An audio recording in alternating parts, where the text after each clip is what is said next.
communications. Oh, yeah, of course, conducted during site visits for. All right, Russ, we're ready whenever you are. Frequenting. Okay, I guess it's 10 o'clock. Everybody was there who I guess is expected to be there. So we can start the meeting. We do have a quorum, which is nice. First action would be previous meeting minutes. Everybody get a chance to read them, and if so, I'd take a motion to approve or discuss. I'd make a motion to approve the minutes I'll second it. as written. Okay, it's moved by Paul and seconded by Rich. All in favor? Aye. Aye. Okay, minutes are approved. Okay, move on to financial update. Pat? Good morning. You should have in your packet the profit and loss, budget versus actual. That takes us through the first 2 months of Q3. Really nothing that stands out. Our revenue was primarily the ed unit and paying for phosphorus grants that were in this.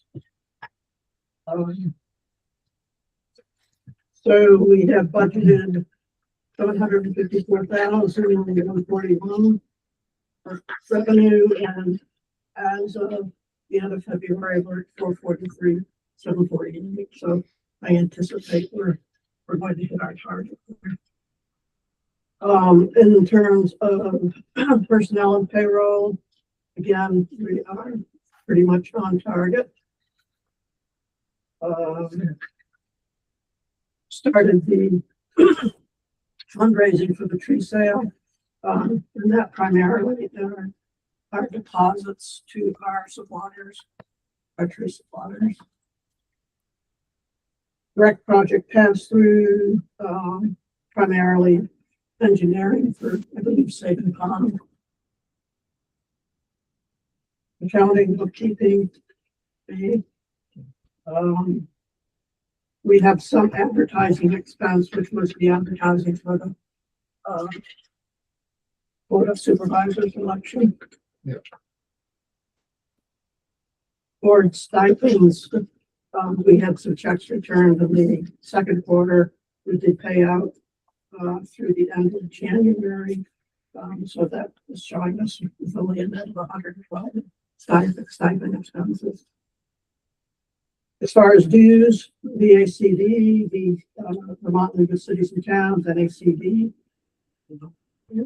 target, etc. We do have an additional small amount of dues in January, which I believe is the Vermont Organic Farmers Association. No, so yeah. Okay, yeah. Insurance, we did finally receive our invoice for workers' comp. So we're showing a total of 2,754 for workers' comp, and property and casualty totaling to 390. Internet, that's a basic monthly fee. Meetings, I think there were some meetings that were attended. I think the No-Till conference was one of them. However, that was posted against that and see what the annual meeting did not budget for, but we have a good idea next year if we do have an annual meeting. What expected expenses. We haven't had an annual meeting. I don't think it. Mileage reimbursement. So that is district mileage, postage, supplies office, subscriptions. Subscriptions includes our QuickBooks subscription, as well as Google. And the website, again, basically monthly fee that we're paying. So the upshot is, with the carryover from last year, we are showing a net positive 178, 470.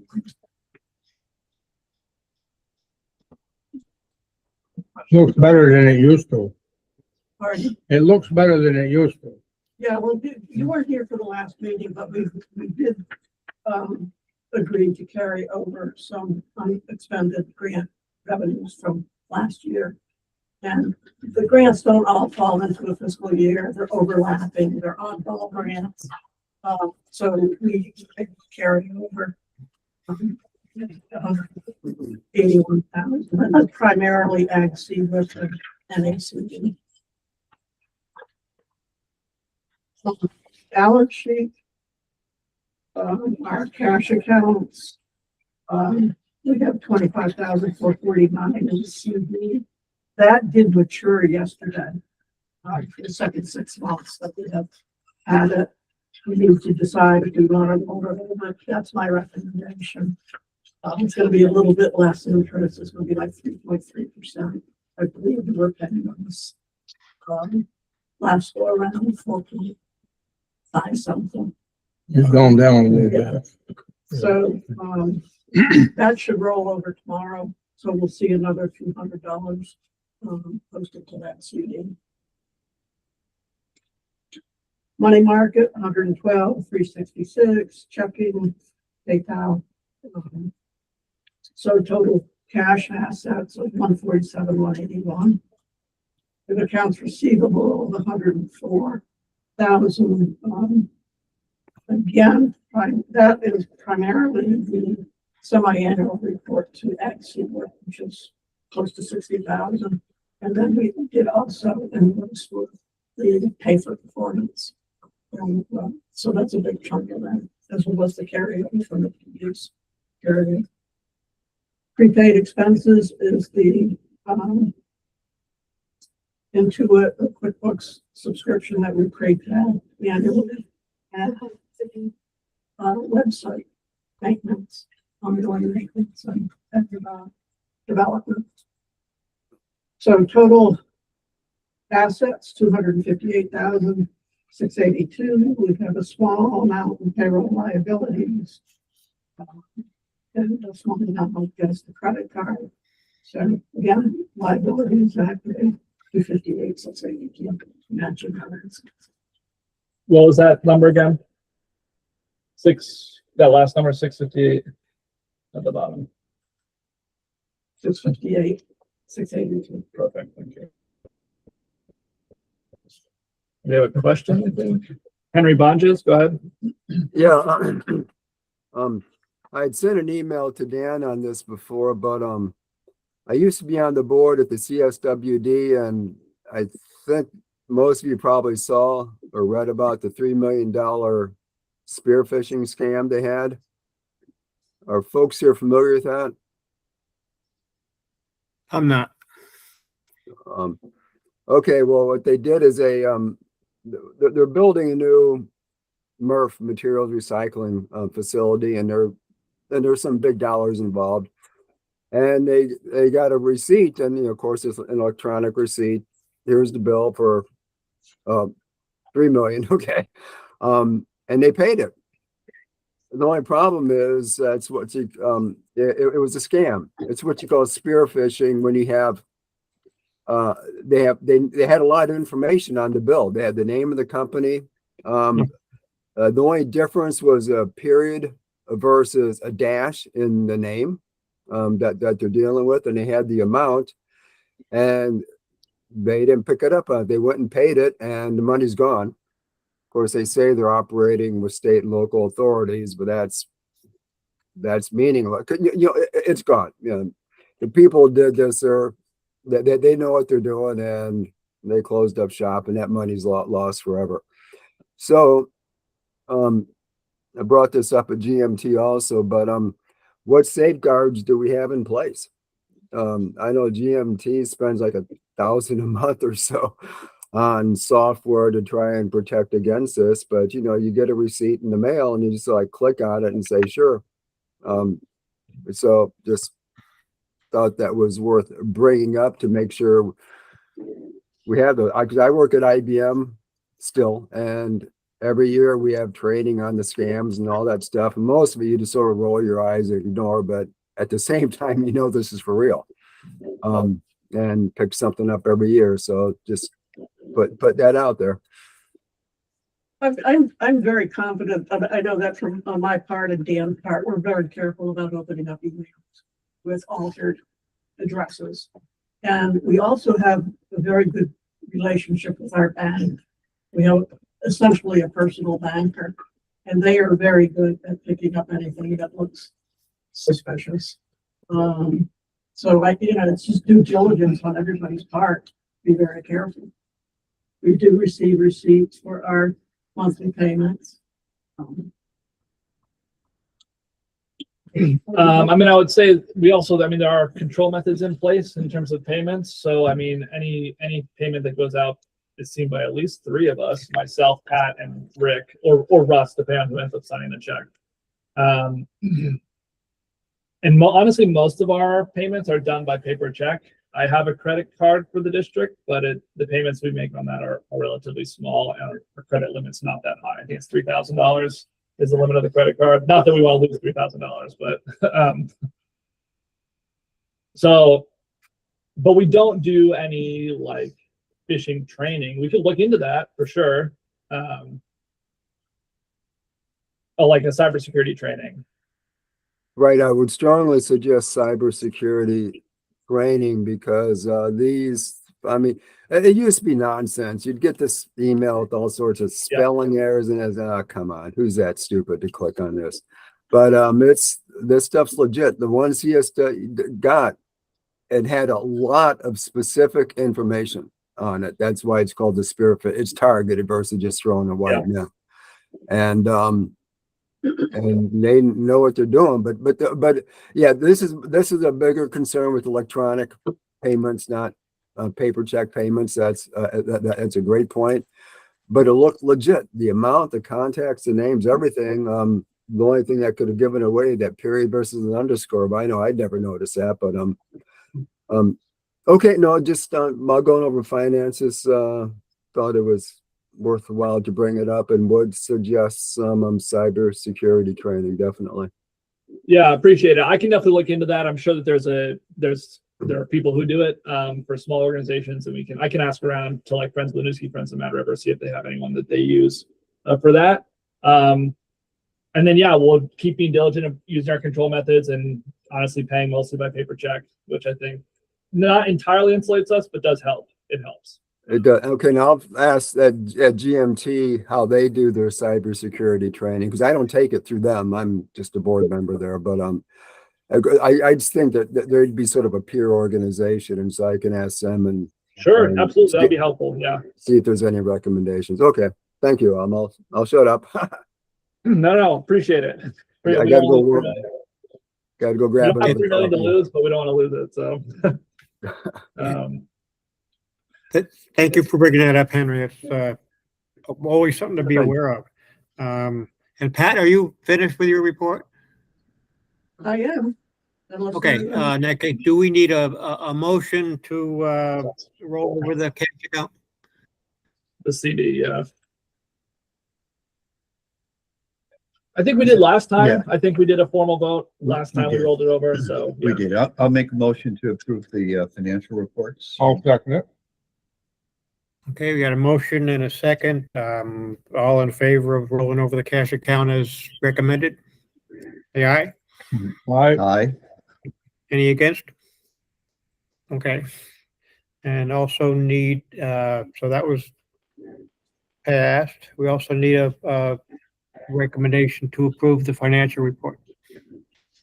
I'll make the motion. I'll make the motion. We approve the financial report. And I'll second that. Okay. We've had a motion been seconded. All in favor of approving the financial report? Say aye. Aye. Any opposed? Okay. Motion passes. Mary Beth online? She's not, but I am. My name's Maggie Batten. I'm a natural resource specialist here in Berlin with NRCS, and she couldn't be here today, so she asked me to step in to give an NRCS update. Okay. So I can just go ahead and get started with totally. that. Yep. Okay, so our program ranking deadline has been extended from the end of March to April 10th, and that's for our EQUIP, our CPP, and our AMA programs. And in our EQUIP initiatives, we have two different initiatives going on. We have one pool that's for the entire state, and included in that, we have a beginning farmer category, a forestry and upland wildlife habitat category, livestock, a working lands for wildlife category, and a socially disadvantaged category. And in addition to that, we have a central zone pool, which includes Chittenden, Washington, and Addison County. And in that pool, we have our regenerative pilot program category, your local funding pool category, and then a CPA, DIA, and SEMA category. So this year we have 147 applications that are being ranked in Washington County, and then 169 applications being ranked in Chittenden County. We do have a lot more applications than we have money this year, so we don't anticipate a huge number of our projects getting funded, unfortunately. There's a chance that might change, but currently in Washington County, our staff are managing 67 contracts, and in Chittenden County, we're managing 69 contracts. The state office did also do a data call for any NRCS soil conservationists and program assistants across the entire state to see if anyone wanted to move to a different office. So this was an attempt to get everyone where they wanted to be within the state, so that our internal folks don't apply to jobs that are eventually going to be posted on USA Jobs whenever we're allowed to post those jobs. A couple of people did want to work in Williston, so we'll see what comes of that. Garrett Beaulieu, or he goes by Jace, most of you know him as Jace. He works in Williston. He unfortunately, well, good for him, but he has given his, sad for us, good for him, has given his notice, and his last day will be April 24th. And then Johan De Roche, who's also in Williston, he's going to be out on paternal leave in May for a few weeks. So hopefully some of those reassignments that I just mentioned, they hopefully will be happening soon, and we'll keep you guys posted on that. You said in May he's going out. For paternity Yeah. leave, yeah. And then lastly, we're still waiting on the last two civil rights documents from HQ, and then we'll do the civil rights training. And if anyone has any questions, I'm happy to write those down and pass them on to Mary Beth to answer later this week for you. Where's Jason? He is gonna, he's taking the PCP. Last time I talked to him, he was doing the launch, right? Exactly. Yeah. Yeah, that's what I was know, saying too. he's, getting out there. So, it's gonna be like a 6-month thing.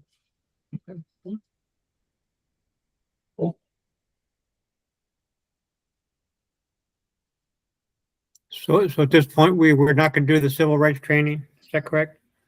Correct. Well, it's postponed until the USDA comes up with the materials. Okay. Yeah. In which case, I guess it's time for Adriana Kramer from the National Oceanic and Atmospheric Administration. Thank you, Maggie. Thank you, guys. Let me pull up your Yeah. presentation here. Pretty informal presentation, so.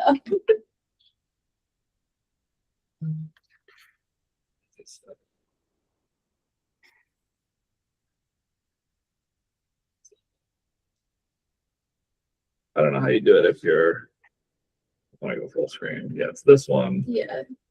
I can just kind of. Go for it. Yeah, let me just pull it up and you can You want to hit the lights? go for it. Yeah. Lucas, if you want to, or Yeah, Henry. sure, I got it. Yeah, I don't know. That looks better than it did. Yeah. Go for it. Okay. Have a seat. Switch with you. Yeah, All right, well, good morning, everyone. So, my name is Adriana. I am a meteorologist up at the National Weather Service office in Burlington. So obviously we forecast for most of Vermont, including the Winooski Basin. So I'm just going to kind of go over a presentation of what exactly we do at the National Weather Service, and then also share a little bit of some, like, what we look at and some resources available for you guys. So who exactly are we? So the National Weather Service provides weather, water, and climate data, forecasts, and warnings for the protection of life and property and the enhancement of the national economy. That's kind of our mission statement. And basically we try to prepare everyone for different weather, water, and climate dependent events. So obviously all of us here are no strangers to the flooding that has happened the last few years here in Vermont. So that's one example that's hit really hard for our particular area, but everything from severe thunderstorms, winter storms, flooding, fire weather, are all sorts of things that we look at. So this is kind of just like the hierarchy. Obviously, we are part of the federal government. We fall under the Department of Commerce. And then as our parent agency is the National Oceanic and Atmospheric Administration. And then we're specifically the Weather Service, which is one of the offices within NOAA. So we're not huge. We have about 4,500 employees. That number has obviously fluctuated, especially in the past year or so. And there are, there are 123 weather forecast offices for the entire United States, including Puerto Rico and Guam. You can see Northeast, some of our offices, our forecast areas are a little bit smaller, but then you get out west and Albuquerque's covering almost all of New Mexico. So it's just kind of depends. Population, weather types all kind of go into the size of the different forecast offices. And then we're broken up currently into regions. I will caveat this in saying that the National Weather Service is going to kind of start reorganizing in the next year. So these regions and some of the breakdowns of things are likely to change. So there's a big kind of asterisk next to this. But we're part of Eastern region, which encompasses most of the Eastern seaboard, except for like parts and portions of Georgia and Florida. And then there's what we call national centers, such as the Storm Prediction Center, the Hurricane Center, and they're a little bit more specialized in what they do. They don't necessarily do the day-to-day weather. They focus specifically like the hurricanes or what their specialty is. For you guys, obviously we have the river forecast centers, and these are the offices that provide the river and flood forecasts for the specific river points. So we work closely with the meteorologists and hydrologists at the Northeast River Forecast Center, which is located in Norton, Massachusetts. So we're constantly, especially this past week when we were having some of our rivers hit some higher flood stages, even hitting some minor, coordinating closely with them for those forecasts and such. And they provide great information to us and vice versa, we share with them. So our particular forecast area in the Burlington office is most of Vermont, with the exception of Bennington and Windham counties, which is covered by NWS Albany. And then we do service North Country of New York with the Adirondacks up there. But we are the state liaison office for New York, for Vermont rather. So even though we don't cover Bennington and Windham, we do make sure we share their information because we do serve the state of Vermont. So we're not just meteorologists in our office. We do have a senior service hydrologist. He does a lot with establishing like flood stages, impact statements. We just on Monday, we were doing snow surveys to see how much snowpack we still have in the high terrain. We also have an information technology officer who helps with all of our equipment. We have electronics technicians who help maintain all of our like weather, like our radar, our weather observation systems at the airports. So we have current observations. We have administration assistant, lots of different positions than just meteorologists. Obviously, meteorologists make up a bulk of the office, but it does take a little bit of everyone to keep the office running. And then, yeah, this is just, everyone is an important piece. Obviously, in an individual office, we have a smaller staff, but as you go to headquarters in these other offices, there's almost everyone you can think of. There's some kind of role between budget analysts, accountants, data analysts, all that stuff. So what exactly do we do? We do the forecast, basically. So we look at different data, we make the forecast, and then also the big thing is communicating the forecast. Obviously, if we make a forecast but no one really knows about it, it's kind of useless. So we issue forecasts, watches, and warnings for Vermont and Northern New York. Our forecast generally goes out 7 days, and then we do all the warnings whenever needed. So some of the data that we use to one, observe the weather, but also create the forecast is we rely on surface observations, upper air observations, satellite imagery, radar, even webcams. Ground truth reports from spotters are also another one. So this is one of like some of the surface observations. At airports, our techs will maintain these equipment, but people have individual observations as well, and we'll look at those as well. We have wind sensors, temperature, sky cover, visibility, what type of precipitation is it? Is it raining or snowing, especially this time of year when it goes back and forth? And then how much precipitation. So this is just an example of some of the variables that we measure and use. So upper air observations, our office does not do weather balloons. However, our neighboring offices down in Albany and Great Maine do weather balloons. So we often look at their data. And we also have model guidance kind of simulating what it would look like if we were to launch a weather balloon, say from like Burlington. Unfortunately, it's really great data, but also not the most environmentally friendly option. But unfortunately, there's no good way to try to sample the atmosphere all that way up. So this is a balloon basically with like a microchip in it. So that records data. it has this giant kind of little, we call it a radio sound. It's like a box that measures the pressure, winds, moisture, and temperature, and it gets sent up. And technically those radio sounds are recoverable. And there's like an address on it that you can like send it back to like the offices and stuff. And some people find it and they're like, whoa, what is this? It says like property of National Weather Service and stuff. But the balloon part, obviously, that just gets up and then it pops and then it comes falling down. So yeah, if you kind of look at this picture here, that little orange thing is like the little parachute for the radio sound as it comes down, so it doesn't just come like crashing down at hundreds super quickly. And then yeah, it's out of the picture here, but there's like the little box, and that's how that's where the instrumentation is. And so this is kind of like what the data is that we get. So it's plotting the wind speeds and pressure at a certain pressure level in the atmosphere as you go up. And so that's really helpful for us when we're trying to figure out how strong a system is, what the winds are looking like, and all that. Satellite is another really important tool that we use. We use it obviously for just seeing where cloud cover is, because that can have a large impact on the weather. But we also use it for larger systems like here for Hurricane Irene. You could really just see how strong it was getting as with those darker colors. And so there's a lot of uses that we have for satellite other than just looking at the pretty images. This one here is from a few days ago. You can see some of the snow cover across Canada and northern New York, and then we had clouds with some pretty cool mountain waves features in the clouds. So pretty cool. This is another example of hurricane imagery via satellite. So it just really helps us kind of define storm structure. And we'll use it obviously on large scale things like a hurricane, but also like a small thunderstorm in the summer. We can kind of see how tall the clouds are, because that impacts how much rain, if it's cold enough for hail, things like that. So it's a pretty handy tool that sometimes often gets overlooked because some people just think, oh, it's just a cool image, but then we can get a lot of data from it.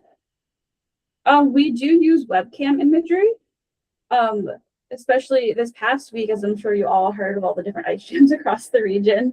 Luckily, I don't think we had any on the Winooski, but the MAD had a pretty big one. So we use these to kind of help keep us situationally aware of things that are going on, especially on some of the rivers. This Sable Cam is super helpful because this part of the river is really prone to ice jams because it's kind of right where the bend is. So we picked this location. It's right by the river gauge too, but it really helps us just be like, oh no, this jam could be causing a big problem. And then we also have webcams at like airports because we do forecasts there and things. So it just helps us being like, oh no, the snow is actually sticking to roads. It helps us just stay in tune with what is happening compared to our forecast. And then weather reports. We rely heavily on the ground truth because obviously our forecast is only doing so well if we can't verify it. So during severe weather, people will report wind damage if they measure any hail.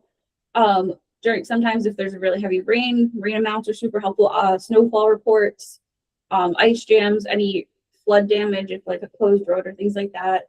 That helps us just have a better sense of what's actually being impacted, so we could adequately get out warnings, update the forecast, and make sure people are aware of what's going on.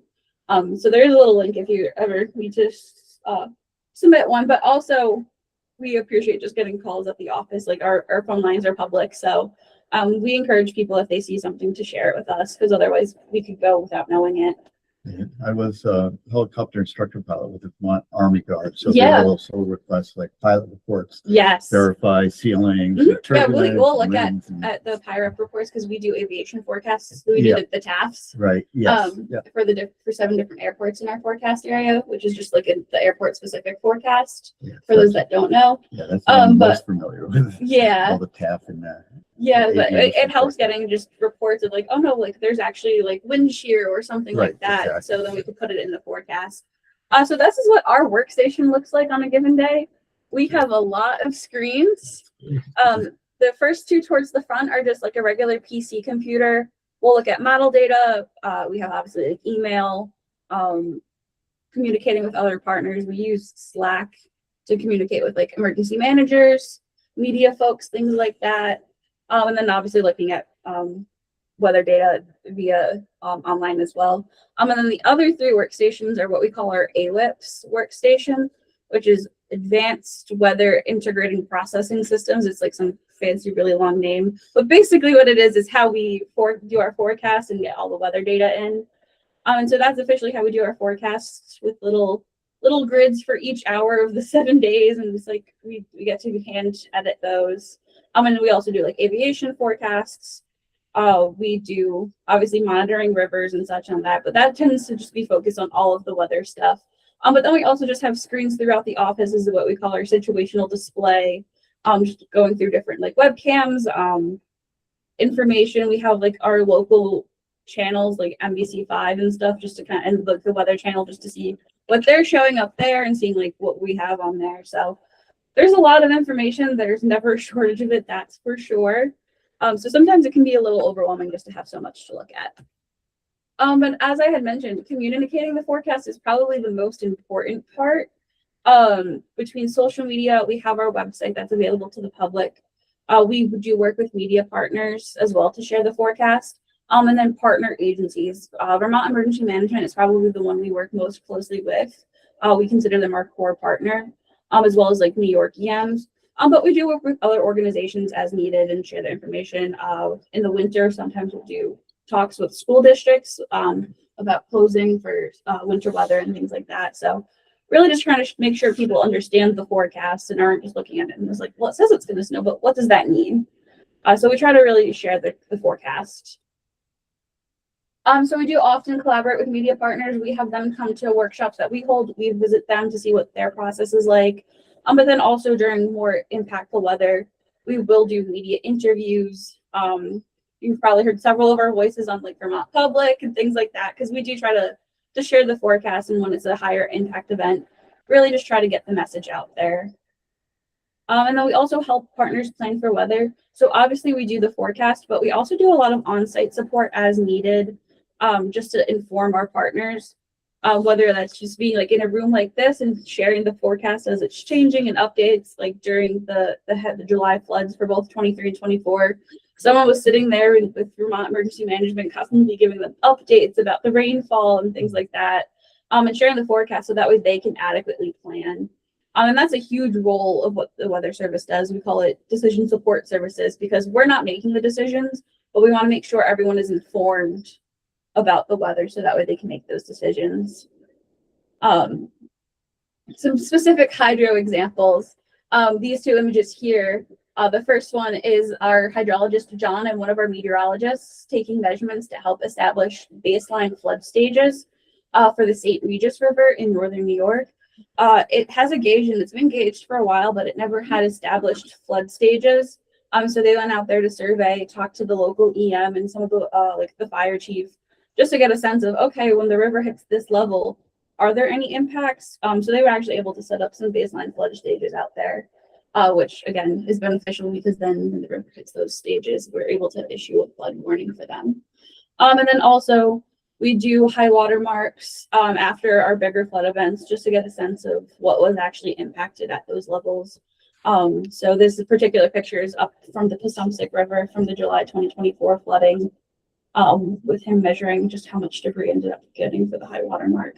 But after all of our big events, we try to go out there and engage with the partners, get the impacts, because to update it so that way it's reflected properly. I know we updated the Waterbury flood stage after the 23 floods just because we were like, these impacts weren't previously in there. And so we do try to do that to make sure that it's adequate and updated information. And we also do things that, like, we do presentations at different events. Northeast Storm Conference held by VTSU at Linden. They do a conference every year, so we usually have a few meteorologists present and share with the students. And then also doing outreach talks like this and coming to talk to you guys. We do a lot of school talks, library talks, just to kind of share our knowledge with the public as well. And then, so yes, and just basic weather and water resources, weather.gov/BTVs, where you can find all of our information, warnings, the 7-day forecast, everything like that. And there's plenty of tabs under there, whether you're looking at what our current headlines are, which, like, we just had the high wind warning, so all of that information was on here. And then water.noaa.gov is where you can see all of the river and water information, including, I think, the flood inundation mapping has been is on there now as well, because we were part of the NOAA 60 group. So we finally rolled that out, I think, last October. So that's live for our forecast area now. Any questions? But then also feel free to contact me too if there's specific information you want. Like I said, this is kind of just a general overview of what we do and look at. But if you have any more specific questions, I'd be happy to answer them, or you could always reach out.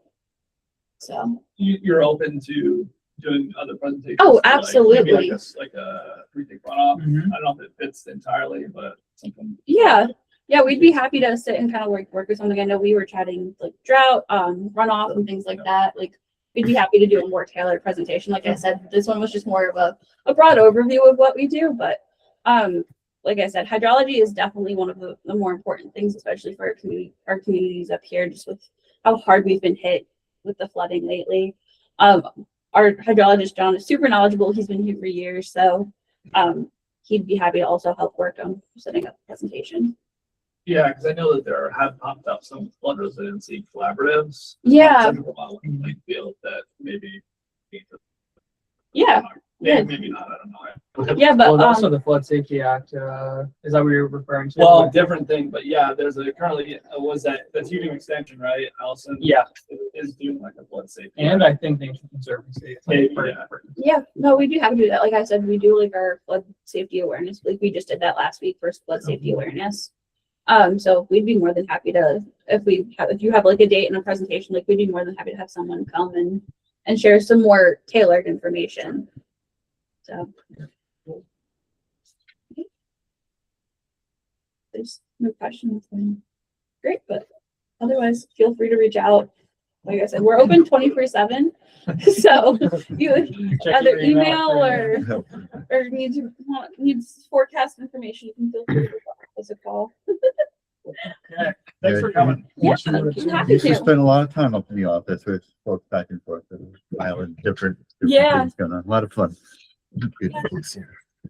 Thanks a lot, Andrea. I think we all know how important the work is that you guys do and how we depend on it. Anyone who works or plays outside, farmers, foresters, fishermen, pilots, hunters, It gardeners, affects everyone. we all depend on you guys. Depends on how much.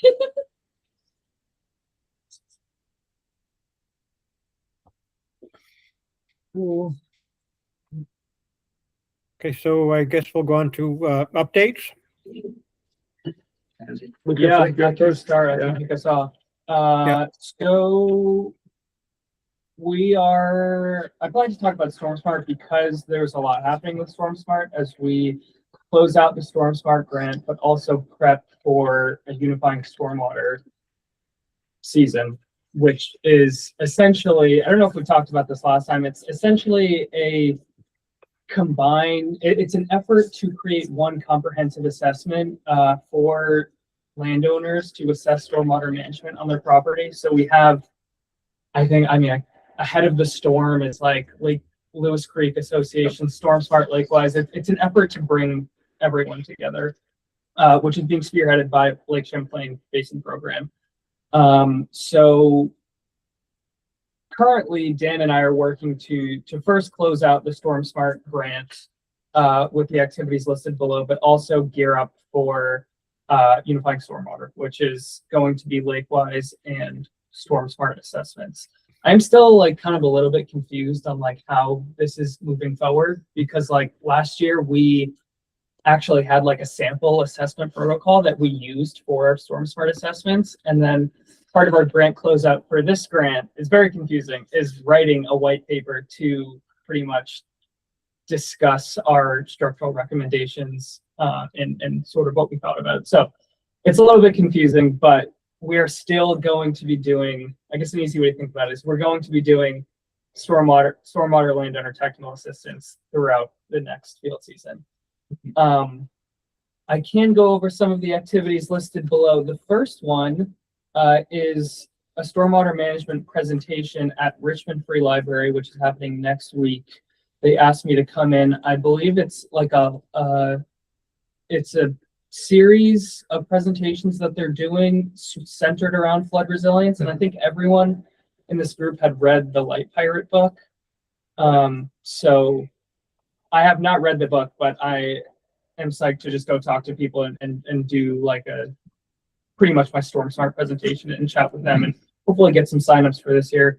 Another part of our grant closeout is developing a project types list. So, and all of the assessments from 2022 to 2025 essentially need to be listed out. You can see in that bottom right corner actually is a snapshot of that box, but the name of the person, where the person lives, so address and town, and then all of the identified projects from the assessment. And then I'm pretty much we have agreed with Friends of the Winooski and Friends of the Mad River to give it a ranking. Type A projects are projects that they can complete on their own. So it's rain gardens, infiltration trench, like gutter improvements. And then type B projects are projects that they might need some more assistance with or could potentially be applicable for funding, pending if there's funding available through this program. And then, so I cut it off at the end, but I wrote notes on the right side, and then there's a column just after that which ranks it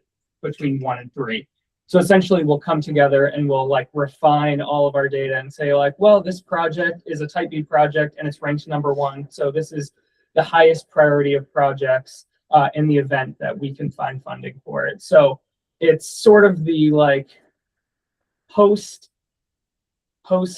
assessment like intentionality with this program is like taking all of the projects that were identified even before I was there. So there's 3 years of data essentially that I'm going through from these projects that it's tedious, but it's fine. And just finding every single project that I can and just having a database for it. So it's a big endeavor. There's Yeah. 125 assessments, and each one probably has, I don't know, half It's dozen like- recommendations. yeah, We're looking at just almost about. 1,000 different projects. Yeah. That he's got to rank up in this, yeah. this spreadsheet. So it's a And, good amount of information. And yeah, so a lot of it's me just like going off of what like Adelaide had, recommended to someone in 2022. So it's a little difficult, but I'm doing my best to interpret it. So that's the project type list task and compilation of data. We are writing a collaborative white paper with Friends of the Winooski and Friends of the Mad River, essentially going over structural recommendations for the unifying stormwater protocol. So this is essentially an ArcGIS Survey 1, 2, 3 assessment. Like it's like 40 questions, and basically we're giving recommendations on like maybe this question can go here, or this can be rephrased, or maybe we can attach a link to this question to provide the landowner with a little more information about water bars or whatever it may be. So we sort of outlined that in the white paper. It's still in drafting phases. We hope to have it actually done by next week. So we're all gonna work on it a ton in the next couple of weeks. But we're also including education modules. So I can't name them all off the top of my head, but like one of them is like a forestry module, a roads module, homeowner recommendations module. Just the idea for these education modules that we're writing about is to put the landowner in touch with expertise that the assessor does not possess. So it's essentially like oh, there's, you have this whatever 30-acre property and you have trails on it and it's obviously poorly affecting the hydrology of the forest. Like, who can we put you in touch with to fix these trails?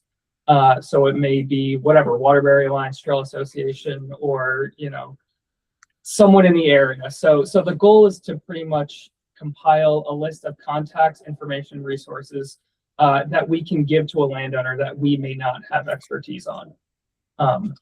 Did I sort of get that? Yeah, Okay. that's right. So that's what's going to be included in the white paper. Otherwise, it's pretty straightforward. Dan is spearheading the final reporting through LCDP, which is this is a hefty grant. Like it's not just like a 1-year grant. So the final report is going to be lengthy, and then planning on soliciting 2026 property assessments. So starting to think about spraying and getting out to people's properties, and so we'll put in the newsletter and word of mouth from Porch Forum, print flyers, etc. So that's sort of like the Storm Smart closeout / planning for the upcoming field season. Yeah, and the targets. So we have Lakewise assessments. I think we're going to try to target Mallett's Bay. Yes, because correct. that community has been asking for people to come in to help figure out how development on Mallett's Bay is impacting stormwater management. And the Streamwise assessments will be mostly in Burlington on the Right, La Rosa tributaries sites, yes. that we already sample for water quality. So it'll be like another angle of information on those. And then the Storm Smart ones. Storm will Smart be is just throughout. basin-wide, Yeah. yeah. So, that's also a good point. We're being intentional about where we're doing assessments based on our prior focus areas. But no, it should be good. I'm excited for it. I like doing the assessments, and it should be a good year. We've already got a bunch of folks interested, so. Yeah, that's my update. And happy to answer any questions.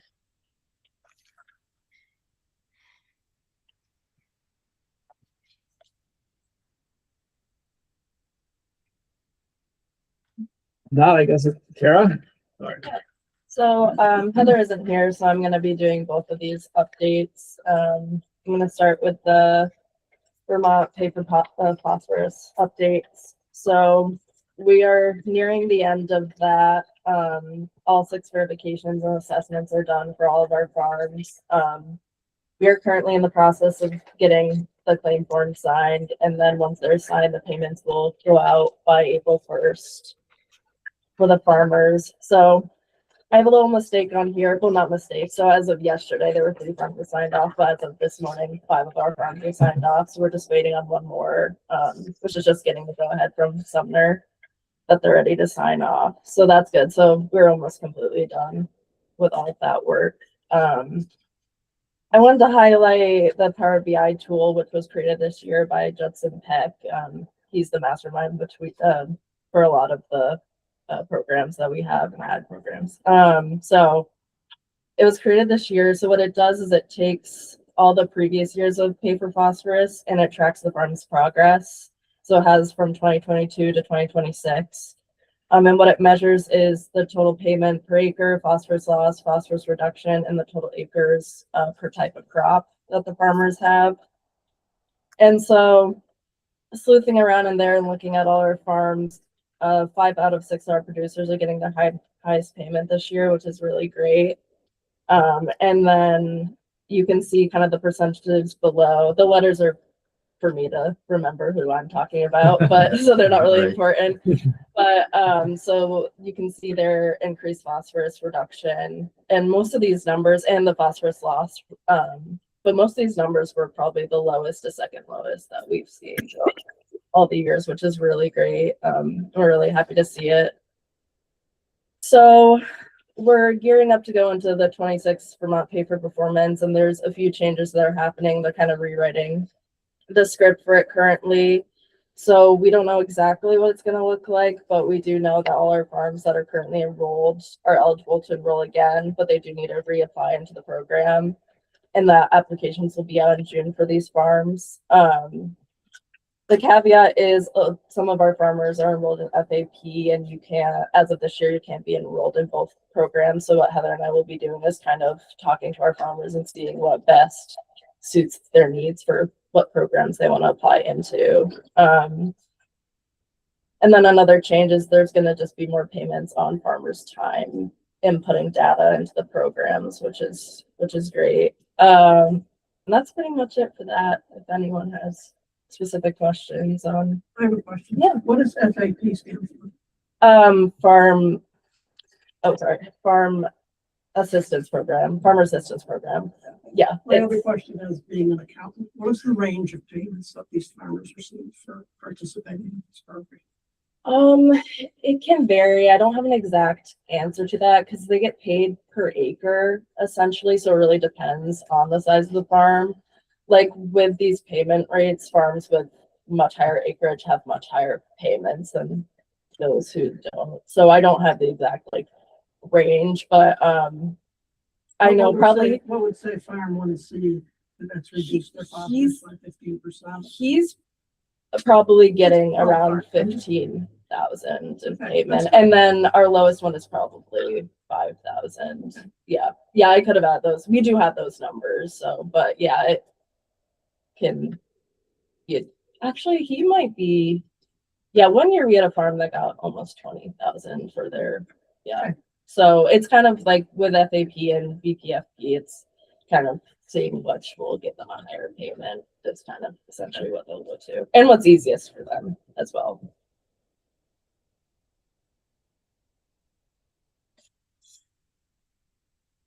Any other questions on that?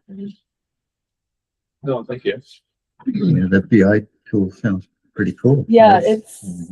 it's really great. It'll be because the main purpose of this program is kind of to measure progress Right, throughout sure. the year. So this is it's really good, especially continuing on with this program. And I think that's kind of leading into the next round. I think what they really want to put focus on is that looking at that change. Okay, so next I'm going to talk about our local fund pool proposal. We mentioned it a little bit last meeting, but we submitted our application and accompanying conservation action plan for the project proposal. As we mentioned before, what came to the forefront of our survey and our local working groups was grazing. So our project proposal goal is to implement strong and sound grazing management in the Winooski service area, which will improve water quality, forage quality, and reduce pest pressure, while also improving soils, reducing the risk of runoff, and increasing feed and forage quality. So our project area is anyone in our service area can apply in Chittenden, Washington, and then our 3 towns in Orange County. The resources concerns we are trying to reach is sediment and nutrient transported to surface water, plant pressure, feed, and forage balance. And then you can see the practices. These are all the NRCS practices we are applying for in this grant, if you're interested. And then the land uses we're targeting is pasture and cropland. So we submitted this about a couple of weeks ago and are waiting to hear back if we receive funding or not, is where that is. And this was really great. This came to the forefront, just like in our past year, we've seen this being important to all the farmers that we are working with. So this is a really good opportunity to kind of help them out. So current status in the riparian local fund pool, our last year's fund pool. Props to Heather. She's been putting a lot of work into this. So we have 7 applications that are moving forward in the planning process for this fund pool. We're finalizing mapping of the general practices for all the applicants, determining the acreage commitments, drafting payment rates to share with applicants, communicating with applicants about all the draft documents, and ensuring the project meets the applicant's goal and purpose of the fund pool. Heather's been talking with all the producers and kind of planning out where exactly they want the practices. She's has in-person meetings with them, just kind of make sure everything's set for when these move forward. And and it looks good. We're moving forward with that one. And then additional planning workload. We took on 3 EQIP applicants for the Washington County for ranking, and we'll be ranking these applicants in their new regenerative pilot program, which Maggie was talking about earlier. Sorry, that was a lot of information No. in a very short amount of time, but any questions on that one? So we're partly because Maggie said Jace is leaving, we are taking on some of the workload, and we have the money, the NACDA TA money to pay for our time. So there's no reason except that Kara and Heather only have 40 hours in their week. That's the limitation. But we're trying to help bridge the gaps where we can as they deal with their staffing issues. So, Is there any reason you wouldn't get the funding? To local funding pool? Not. they have Yeah. a rubric, the NRCS does that they use. Sometimes they give you less than you ask for.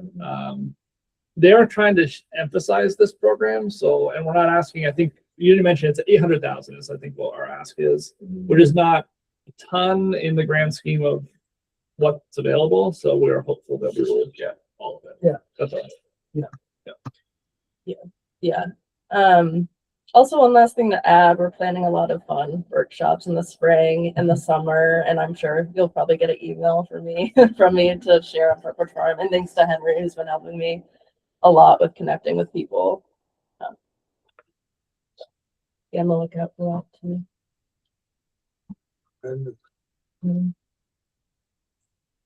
And newsletter going out next week. Thanks, Kara. Dan, you gonna do us, update us? I will do an update. Let me get to the side page here.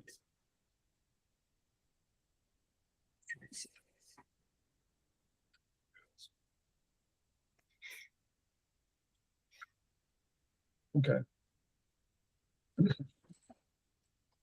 That's on mine. Last page. Thank you. So the bulk of my update is going to be about the pre-sale, and then I have a couple of miscellaneous things to talk about. So you have available to you a spreadsheet that details all the species that we're selling or the plants that we're selling this year. It's not broken up, so there are, I think, 4 varieties of apples that we ended up getting and 2 varieties of cherries.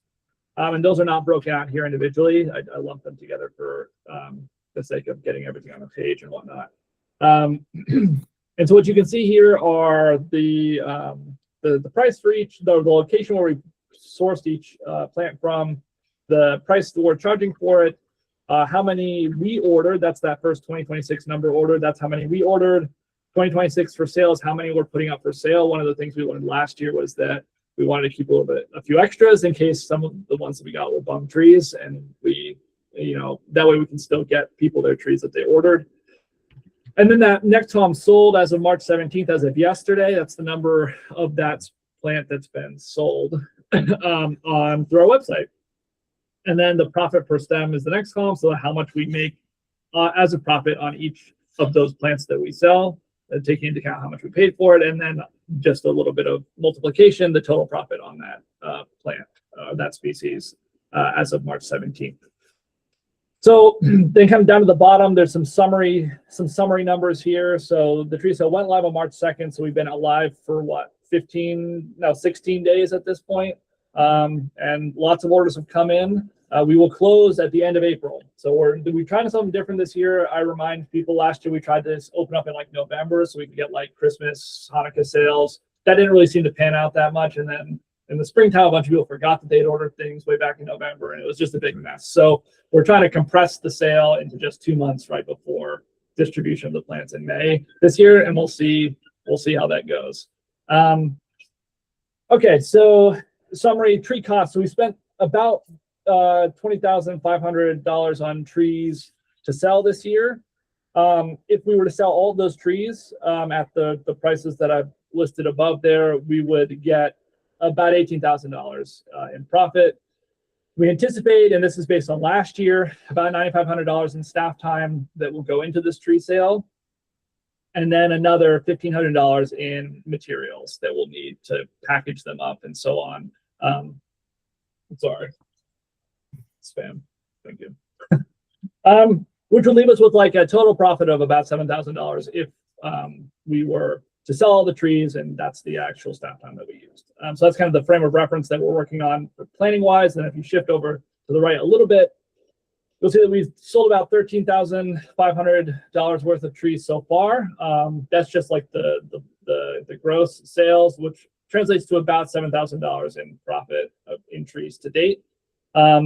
So we haven't quite broken even yet, depending on how much staff time we would put into this.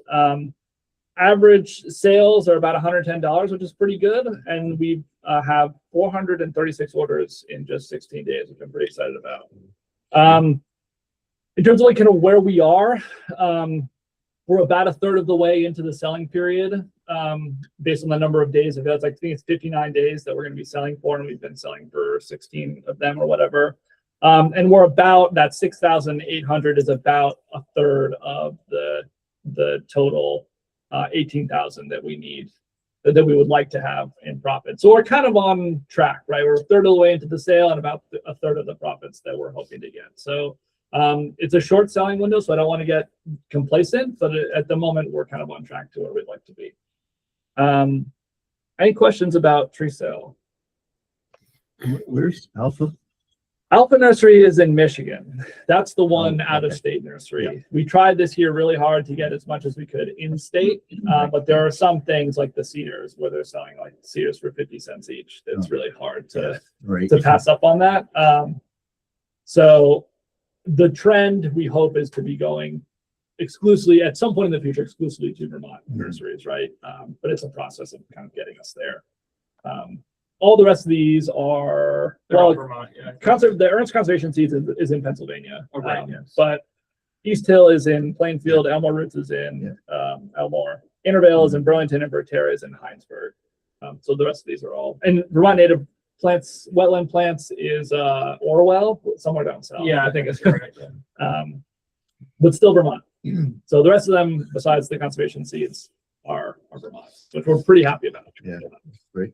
But it cuts into our profit margins a little bit because they charge more money, so we have to charge a little bit more money. And part of this is to provide reasonably priced trees for people in our district. It's not just about making money; it's also part of our statute. So, trying to balance those two things and not lose money. So you're not stocking all of these trees somewhere. They will show up at the warehouse on May 5th.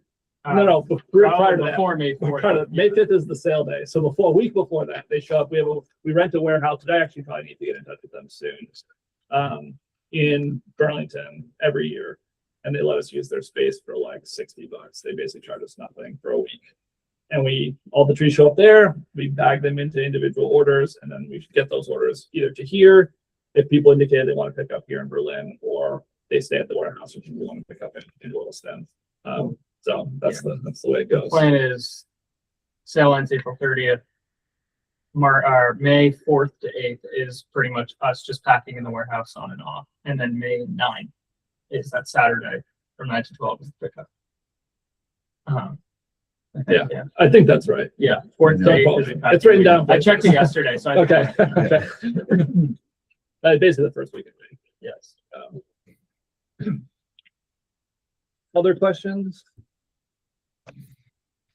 All right, I had two other brief updates, or maybe three.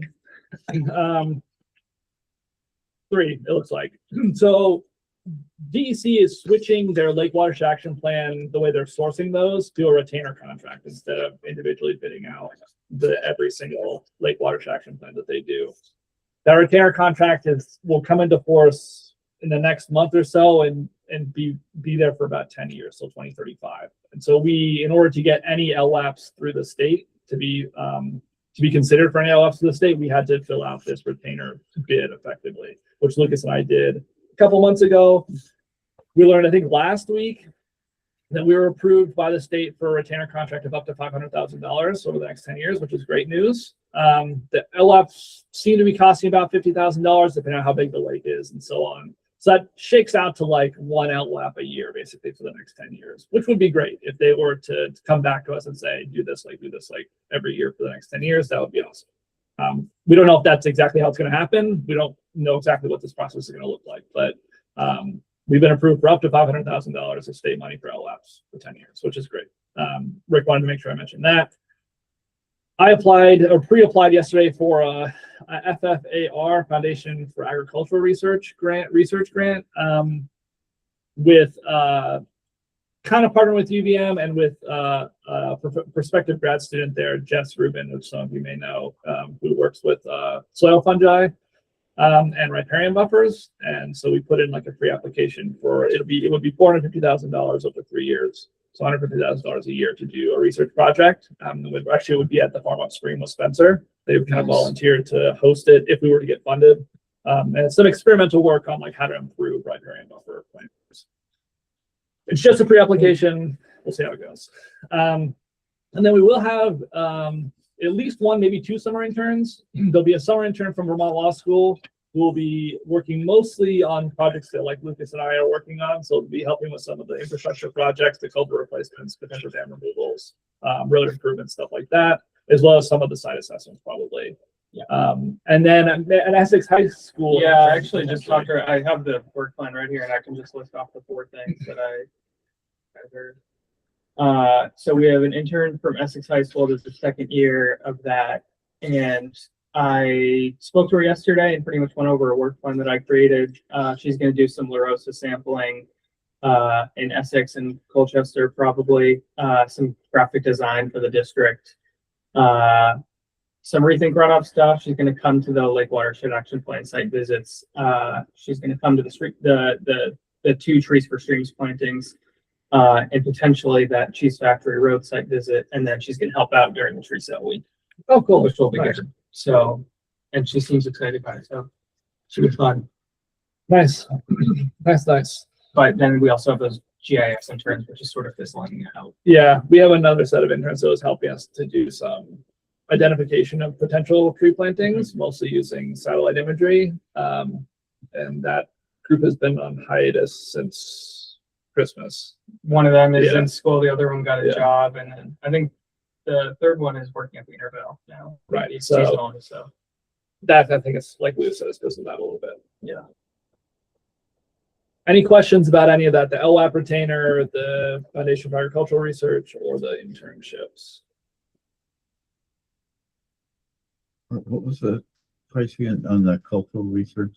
The agricultural research was $450,000 over 3 years. Would be what that would be the max budget. We would have to, if we're asked to do a full proposal, we would need to come up with an actual budget, but that Okay. would be the maximum budget. It would be close to that.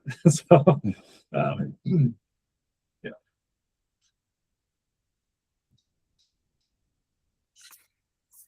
yeah. The next thing is this petition for municipal exemption. And I don't know, maybe Henry, if you want to talk a little bit about this because you're involved somewhat with this. Sure. You have it? It's the draft. I have a draft here. Let's see. It doesn't, I don't know. Let's see if it has the whole. Well, I can just go over what's Yeah, being just a discussed general real quick. overview. Yeah. Okay, so I work with rural Vermont a bunch, and there, in 2025, there was a Vermont Supreme Court ruling taking away the municipal exemption to zoning from farms and making them now vulnerable to municipal zoning development review boards. When for the past couple decades, it's been all of their zoning, other than a little bit around some noise and light and parking, has belonged to the Agency of Ag and Markets, right? So I don't have to explain why a bunch of districts in rural Vermont and North Vermont, and other organizations all got a little freaked out about such a sweeping change. It looks like the compromise is going to march most of the way back, but the minimum threshold for a farm designation from the Agency of Ag and Markets is going to jump from $2,000 to $5,000 of gross income a year from farm products. And there's going to be really limited development in the new Tier 1 and Tier 1A zones of these towns, right? Which is this whole new development planning and mapping process that VHCB, Vermont Council for Rural Development, has been involved in. And some of the select boards are feeling kind of upset about it because they didn't realize that it was going to go hand in glove with restricting agricultural enterprise, homesteading activities, and things like that from these urban and planned near future urban centers. So this, so I got on the phone with Jen Byrne from the White River District, asked her to draft up a letter because she speaks legalese kind of good. She drafted up this letter. And what's cool about the letter that she wrote is that it's a little bit more aggressive in asking for the complete reinstatement of the pre-2025 decision conditions. Which I think, for the districts to get behind that position while the advocates are in the State House working on a compromise is kind of pretty good collaboration and coalition work. That was kind of a pretty general overview. No, I think that was good. And I think, so then the request here is, does the district want to sign on to either or both of these petitions, either the White River specific one or the more general advocacy one? And we don't think we need to decide now. This is going to be a longer term process that will play out, and maybe at a meeting where Nancy and Rick are both present, we can discuss more, but I just wanted to put it on people's radar that this is happening, and it's maybe something we want to sign, maybe it's not, right? But to think about. So there's the district petition and the coalition petition. There's the coalition petition, the ship has kind of sailed. It's already been crossed over. Those two relationships with the ag committees are just going to be what they already are. And I'd encourage us to sign the district one, but we'll talk about it, I guess, more in the future. Yeah. I'm Henry Harris, by the way. You're Paul on. Hartshorn. Good to meet you. What's that again? Paul Hartshorn. Wait. Yeah, okay. Read your name, and you're on. I think you're on the sheet. computer last time. Oh, no, Zoom? no. No. Okay. But Henry has a question. Other Henry Bonches. Yeah, the Supreme Court took some action, would have to read up on that as far as, they must have found it unconstitutional or illegal or something like that. And so is the legislature taking it up to create this at the state level? So we don't have to deal with it at the town level? That's what you're saying? That's right. I mean, it's the position of the coalition that towns they don't have the expertise to regulate agriculture. Right. And so the Vermont League of Cities and Towns and the coalition, different folks, and the House Ag Committee are all working together to compromise and give almost all of it back, not the livestock elements, except for poultry in tier 1A. And then the Senate Ag Committee is being a little bit less generous in terms of what bill they're interested in passing to sort of compensate for the Supreme Court decision, which came out of a decision in urban Essex where somebody was stocking some hundreds of ducks, I think, and that's what made it into the Supremes. So there's a suggestion about there being stocking density regulations to sort of deal with some of those issues. Does that answer your question, Henry? Yeah, so should we be contacting our legislator on this, or does it look to be going through well? Yeah, and especially if your legislators are on these committees, I can get you the material that's coming from the coalition, that sort of with all of that guidance. I can get that to everybody on staff and board. Okay, can you scroll down here? I have the document, but I don't have it up. I can't. Let's try. Okay, I've got the document, or so. Okay. Yeah, we should try and This get is up the sign-on letter. Everybody should sign this on sign on to this as an individual if you're feeling it. Right. There's nothing preventing anyone from signing individually if you'd like to. And this is also works well to get a network of folks to post it to front page forums, because that's pretty widely read. Is this in Digger? Say it again? Has there been a write-up about this in Digger? I don't know. I don't read Digger regularly, but I imagine it's made the news somewhere, but I don't know. I frankly, I don't know. Yeah. You can be sure the Supreme Court decision last year is in there, but I don't know about the work with the committees this year. Okay, I'll look up and see if we did a write-up on it, but I would suggest the letter that you posted in the right is pretty lengthy. After the second sentence, I don't think it'll get read. But get something a little briefer, okay? And especially if there's a bill going through the House, get the bill number. Without a bill number, if you just start talking words just so it's not going to go anywhere.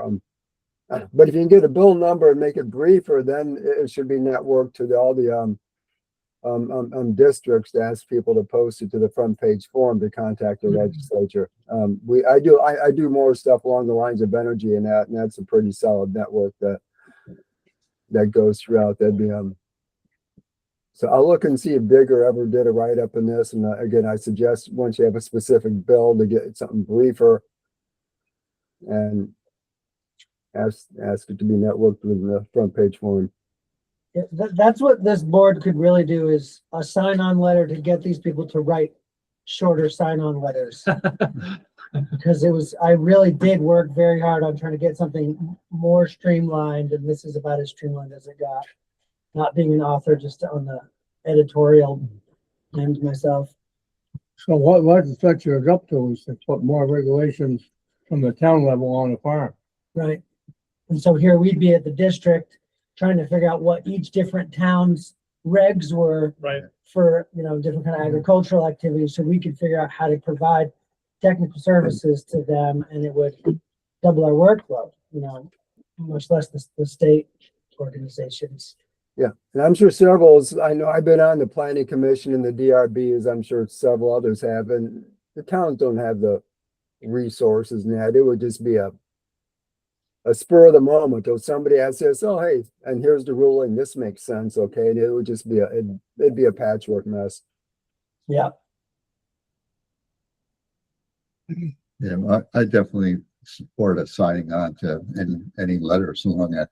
I chair the planning commission in Williamstown, and we're down to like one farm in Williamstown now. We're in Log Oak, so we don't need the town getting into regulating farms. So yeah, like the big picture that you said, we'd have to figure out which the specific town regulations and how it's going to impact our work with them. After session, I hope this is going to turn into going to folks like you who are on these commissions, or folks like you, Henry, who have been, and trying to get real pointed pushback from folks who are supposed to be expected to do this. But like I said, we are going to get a pretty big compromise coming back the other way. And it's really going to come down to these tier 1 and 1A areas. Well, they definitely got to get some information from the agricultural community, the farmers, because what are we going to do, sit here and tell you how you're going to farm? Well, this conversation is going to get continued tomorrow. Jen Byrne and the White River District has invited all managers and supervisory boards to White River Junction to Farm View Drive tomorrow. $100 stipend and lunch to talk about giving feedback about this bill to, I suppose, the VHCB, to the authors. Yeah, Not the bill, but the- slightly different. It's the Act 59 Okay. hearing session, listening session, which plays into this, right? Because it also plays into this like compact urban centers where the farming's supposed to be on the periphery. Oh, yeah. So it's like kind of it's like Thank you. tangential to this specific issue, but related. Yeah. So it's the 30 by 30, 50 by 50. Yes. The state's trying to get feedback about where they are at with that process, basically. And we'll be hosting one of these at Yes Tomorrow, like a listening session at Yes Tomorrow, Design Build School in Waitsfield on the 30th of March. And Jennifer's hosting theirs tomorrow. So yeah, I have to do that today. Start emailing people to come. You can do it at Yes Tomorrow. We're doing that Yes Tomorrow. What district is that in? Us. That is us. Yeah. What the heck do I know? Great.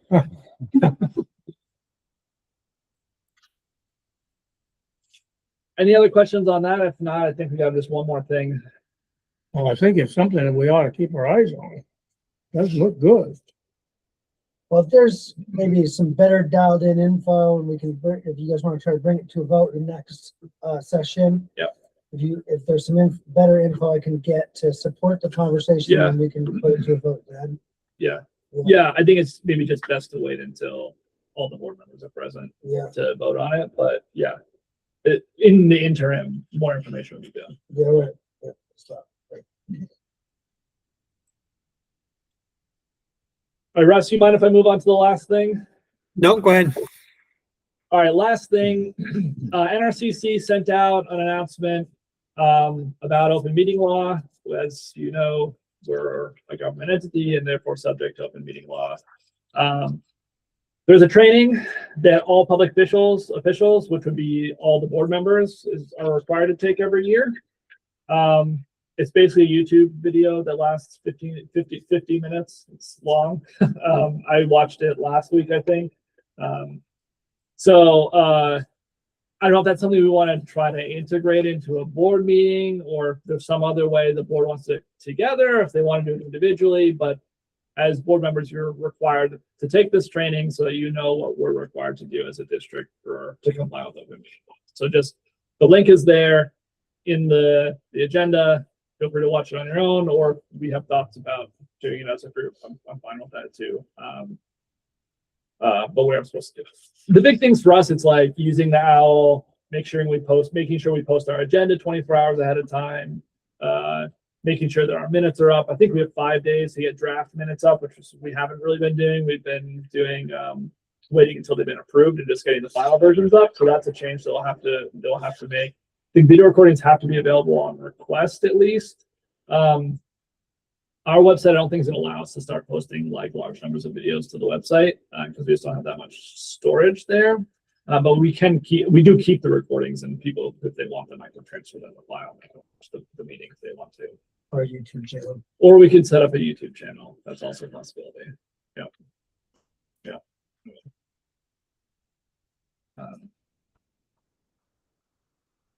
So I don't know if people have thoughts about if they want to do it as a group or if they just prefer to do it individually, and that's fine too. Individual. Individual. Easy, yeah. Do I need to watch it? It's a good question. You're not, I think I'm pseudo supervisor. right. Yeah, right. It's, I don't know. I'll watch it. The three of you have thoughts, or Pat, about if the associates also need to watch it, or if it's just the 5 elected supervisors who are the public I think it's officials. helpful information. Oh, agreed. I'm Agreed. gonna watch it. Pat's gonna watch it. Anybody that's Because been I'm on curious. any boards or commissions has got a pretty good idea what it's all about anyway. It should. And most of it's common sense kind of stuff that we're kind of all getting used to, doing owls and recordings and so on. But it is good to brush up. I would say it's not required for associate supervisor, but again, good information. I don't know why I asked. I'm gonna watch it anyway. Yeah, at the Regional Planning Commission, we keep getting hits with violating open meeting law for, one little thing or whatever. So Yeah.